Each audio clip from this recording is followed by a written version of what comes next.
Last time I talked about how the financial crisis is likely to cause society to fracture along ethnic lines, and that financial crisis is still continuing, it's still unfolding. In France, 50%, half of the private sector workforce are being subsidised by the government. That's 10 million people. The European Central Bank are keying up to try to blackmail Germany into bailing out Portugal, Italy, Greece and Spain. In America, the economy is estimated to have declined between 31 and 43%, and the Federal Reserve is getting ready to print and spend a load more money. Now, if law breaks down in those circumstances, people are likely to separate out along ethnic lines. Because people will be seeking security amongst themselves, among people they trust. Now, if the state has gone down, the state can't provide law, and it's a mistake to fall for the left-wing idea that law is simply something that the big guy stamps down on you with. No, law is a primal, basic human need. After food and shelter, probably our most pressing need is law. Without it, you can't live near other people, you can't trust anyone, you can't trade.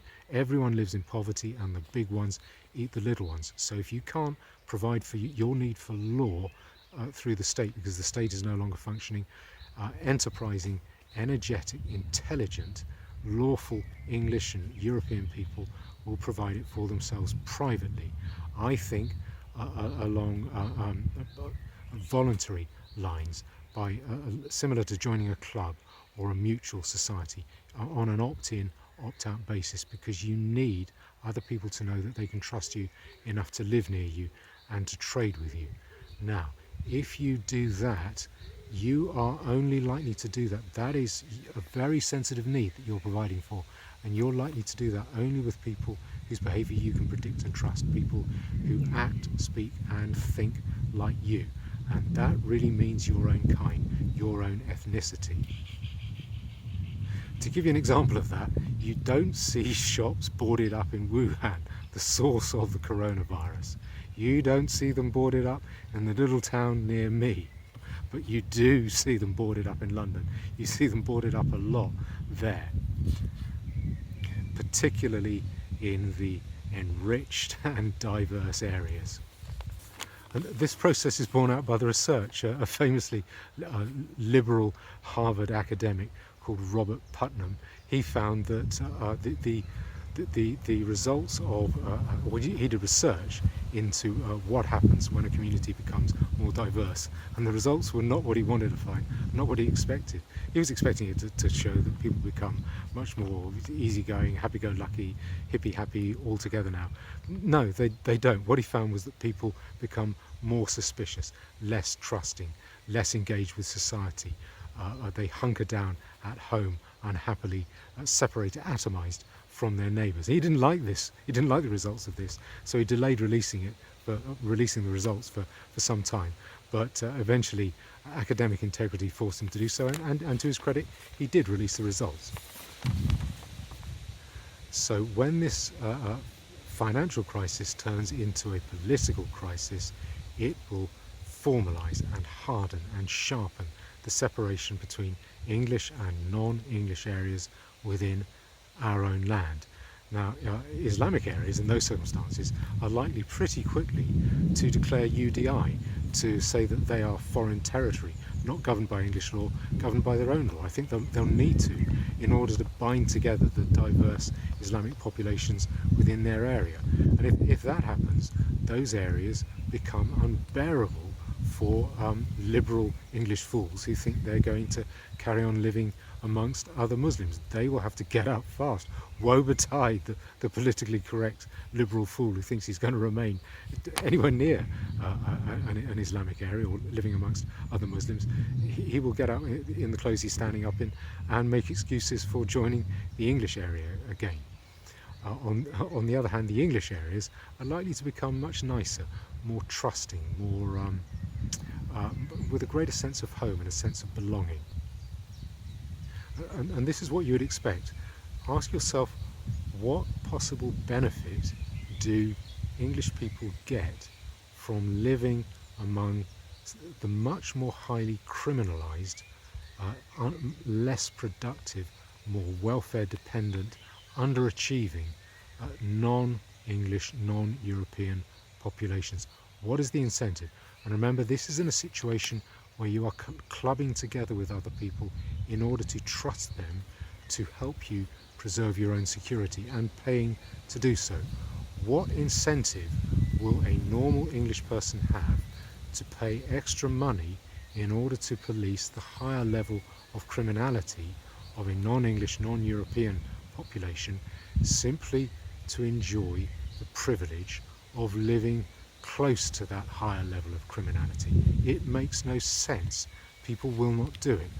And so from both sides, that the force, the centrifugal force separating out the different ethnicities, the different ethnic populations, that will force the populations apart.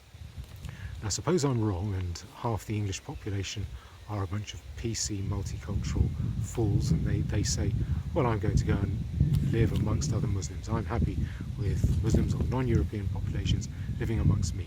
Take the Muslim population as an example. What they will find is what had been a 10% Muslim population will now be a 20% Muslim population, and they will probably say to themselves, it was okay when this area was 10% Muslim, now it's 20% Muslim, it's too hot for me, I'm getting out. Half of them will then go. That area will move from being 20% Muslim to 40% Muslim, and another half of the remaining English population will find, well, it's too hot for me now, I'm going to go. That feedback loop will further harden and sharpen and force apart different areas, different ethnicities into their own areas, like a centrifugal force, like some kind of Catherine wheel pushing out sparks. And when that happens, you will find the division is sharp and formal. This won't come about because I say it or because anyone else says it, but because individuals choose to do it, grouping together, collectivizing together voluntarily.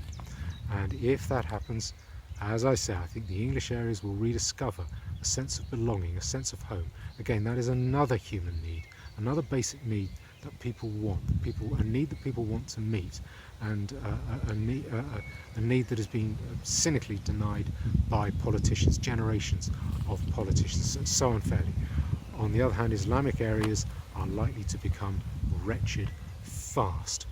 They're cut off from the productive English elements of society. They're likely to become poor. They will become like Islamic areas always seem to become when they are shut out from European society. You only have to look at the migrant camps to see what the effect is. If you look at those migrant camps, what you will see is this: in Lesbos, in Paris, in Calais, Italy, Spain, Raqqa, like that, but this time only without the aid convoys to supply them. This will not be our doing. We have no duty to support those areas. We have every right to hold our nerve and to say to those areas, you put yourself in that situation, you voluntarily self-segregated, you look after yourselves, you stew in your own juice. And by the way, if you don't like it, we will offer you an aeroplane ticket and a bit of cash to go back to your country of ancestral origin, any country you like. Consider that offer. We're now going to sit and wait it out. Now, what will happen in those areas? What happens when you're cut off from kufar, welfare or employment?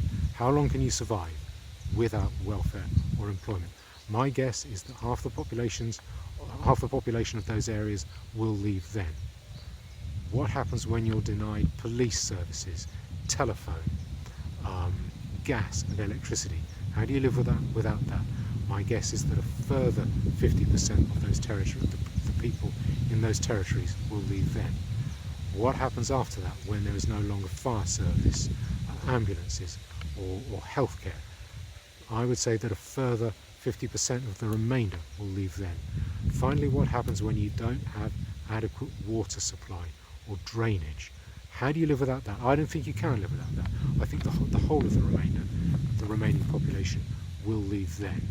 And there'll be a further incentive, and that's an economic incentive, the incentive of businessmen to buy up productive urban land, very, very valuable urban land, cheap. If we, the English, are able to remain lawful and prosperous, what we will find is that an acre of city territory is very valuable in our own hands. But on the contrary, in the Islamic areas or in the non-European areas, denied any form of employment, any form of wealth-making apparatus, those areas the land in those areas will become very cheap. It just won't have any value. It won't be able to yield any rents. You won't be able to do anything. In those circumstances, that land will pass from the low bidder to the high bidder, as is always the case. English business people going up to those areas, buying it up with vacant possession, and in that way those areas, those foreign non-English areas, will become a part of English territory, getting bought up bit by bit, piece by piece. In those wretched circumstances, I think people in those areas will then become amenable to the offer of a free plane ticket home and perhaps some money in their pocket in order to be able to persuade the corrupt receiving airport to stay open to receive them. That is how I think we are likely to get our land, our home back. This could happen fast when it starts, within a few months.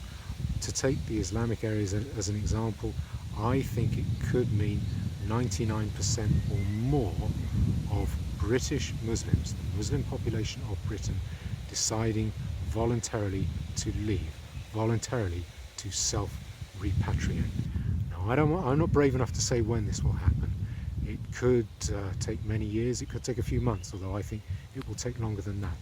I don't sketch it out in order to talk disaster poor.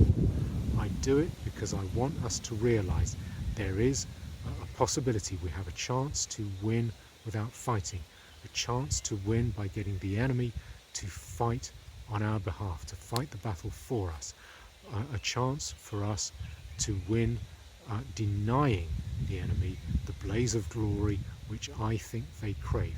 I want us to avoid the temptations of war, which I think will cloud our judgment and frustrate our attempts to regain our own home. Now, next time, what I want to talk about is the steps we can take, what we need to do, what I think we need to do, if you like, the plan.